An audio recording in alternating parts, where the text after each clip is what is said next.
And what they did today was they dragged a young gal up there to tell a bunch of fables. And whether it was under pressure or under promise of some financial benefit, who knows what it was for. But is the net result of today is another major win for President Trump after a series of wins. First of all, on each of the hoaxes, okay? Russia, impeachment, and now and this. And also after a week of win on gun rights, win on Roe v. Wade, win on school prayer, and now win after a day when the Democrats try to make this big deal. But what they ended up getting was a huge amount of egg on their face. So another great day for MAGA, the War Room Posse, and President Donald J. Trump.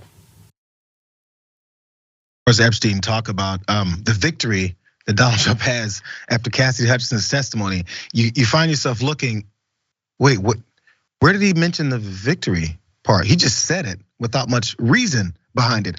He's probably the only one. He's trying to spin this in a certain way, but his president, President Donald Trump, doesn't seem to agree with him because he was truthing out things like this.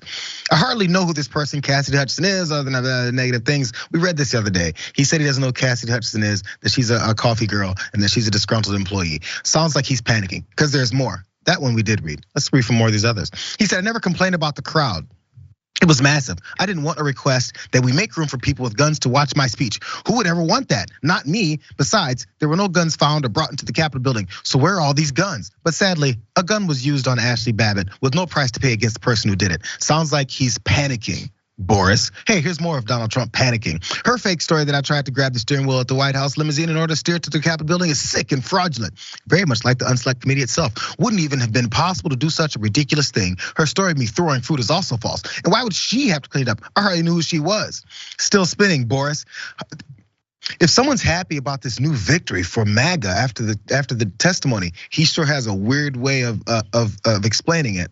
He would normally be saying, Cassidy Hutchinson is a great human being. That's why I hired her. That's why she's saying all these truths about what happened during my presidency. She's a wonderful person. Instead, he's saying this person who's totally burying me right now is a coffee girl, is untrustworthy. I barely knew her. Why would I have her clean up my mess? When I throw plates against the wall, I have people that I know and love clean up that mess.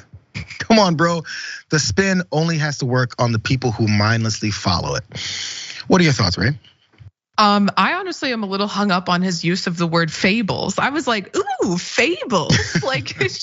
she went and testified and then asked Liz Cheney to solve her riddles 3 or something.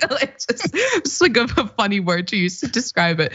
But yeah, I mean, the thing about trying to defend Donald Trump is that he will always out himself. So you can spin all you want. You can frame it however you want. You can narrate it however you want. But Donald Trump is always gonna, show his whole ass. He's always gonna go out there and you could say this is a massive win for MAGA, and he's just gonna be like frantically, I was gonna say tweeting, but it's truthing, I suppose. Frantically truthing about like, oh, this person is a liar, and obviously showing that he's stressed out about this. He clearly is.